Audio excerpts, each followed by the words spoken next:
Hello dear my friends and students. आज आपके बीच में हम इतिहास को पढ़ाने का प्रयास करेंगे। ठीक है।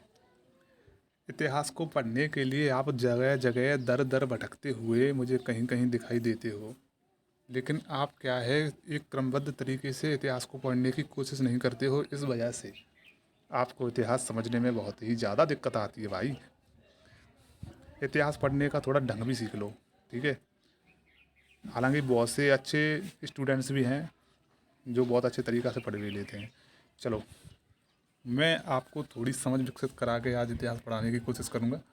ओके। तो पहले मैं इसमें क्या है, ज़्यादातर इसमें मैं कॉन्सेप्चुअल पढ़ाऊँगा। ठीक है। ये तथ्यों के ऊपर ज़्यादा आधारित नहीं होगी क्लास। और चलो हम शुरू ही कर लेते हैं पहले। चलो देखो, अध्ययन इतिहास कहलाता है किसका? अतीत का। इतिहास के जनक हेरोडोटस को कहते हैं। हेरोडोटस है ना, वो क्या है? इतिहास के जनक कहलाते हैं। देखो ना, इतिहास को 3 खंडों में यार बांट दो। पहला प्राग ऐतिहासिक काल, दूसरा आग ऐतिहासिक काल और तीसरा ऐतिहासिक काल। ठीक है। तो इसमें सबसे मोस्ट इम्पोर्टेंट जो पार्ट है वो 3 है, तीसरा वाला, जिसका नाम है ऐतिहासिक काल। ठीक है। अब ऐतिहासिक काल कैसे इम्पोर्टेंट है मैं अभी आपको बताता हूँ।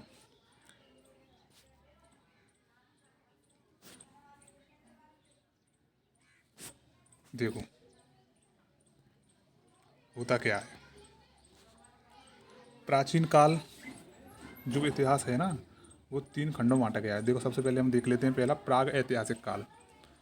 तो पुरापाषाण काल, पुरापाषाण काल ये सबसे पुराना काल है। ठीक है।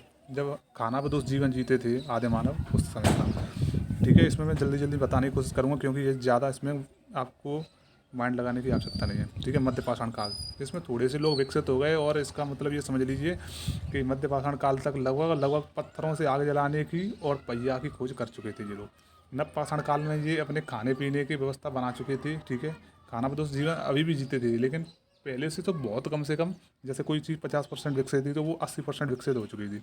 इसके बाद ताम्रपाषाण काल, इसमें ये तांबे का प्रयोग करने, धातुओं का प्रयोग करने, सब चीज़ को करने के लिए तांबे का प्रयोग करते थे। ठीक है। और सभी धातुओं से ये वंचित नहीं थे, सॉरी, अन्य धातुओं से ये परिचित नहीं थे। अब देख लीजिए ऐतिहासिक काल। ऐतिहासिक काल में देखिए सिंधु घाटी सभ्यता, कांसा और हड़प्पा। सिंधु घाटी सभ्यता, सिंधु घाटी सभ्यता इसलिए इसे बोला जाता है क्योंकि सिंधु नदी के पास ही यह सभ्यता पाई गई थी पहली बार। और सबसे पहले भारत में सिंधु घाटी सभ्यता, मतलब सिंधु नदी के किनारे ही यह सभ्यता फैली हुई थी। ठीक है। धीरे धीरे करके ये पूर्वी क्षेत्र, उत्तर प्रदेश तक और बिहार तक फैल गई थी। उसके बाद कांसा।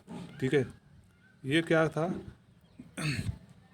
कांसे का भी ये प्रयोग कर लेते थे। ठीक है। अब इसके बाद आता है हड़प्पा। हड़प्पा क्यों कहते हैं इसे हड़प्पा सभ्यता? क्योंकि हड़प्पा सभ्यता सिंधु घाटी सभ्यता को इसलिए कहते हैं क्योंकि सिंधु घाटी सभ्यता में सबसे प्राचीन जो स्थान है वो हड़प्पा ही है और सबसे पहले वहीं से हमको अवशेष देखने को मिले हैं, जिसलिए इसको हम हड़प्पा सभ्यता के नाम से भी जानते हैं। ओके। अब ये ज़्यादा इस पर अगर आप चाहो तो पीएचडी भी कर सकते हो ये दोनों सेक्शन में, प्राग ऐतिहासिक काल और आग ऐतिहासिक काल। अब हम देख लेते हैं ऐतिहासिक काल। ऐतिहासिक काल एक ऐसा काल है भाई, इसमें ही तो सब कुछ रखा है। जितने भी एग्ज़ाम है ना इसी से रिलेट हैं। मान के चलो कि प्राग ऐतिहासिक काल और आग ऐतिहासिक काल से लगभग लगभग 10% ही चांस आते हैं क्वेश्चन आने के, बल्कि ऐतिहासिक काल से कितने, कम से कम 90% क्वेश्चन इसी तीसरे वाले सेक्शन से आते हैं। ठीक है।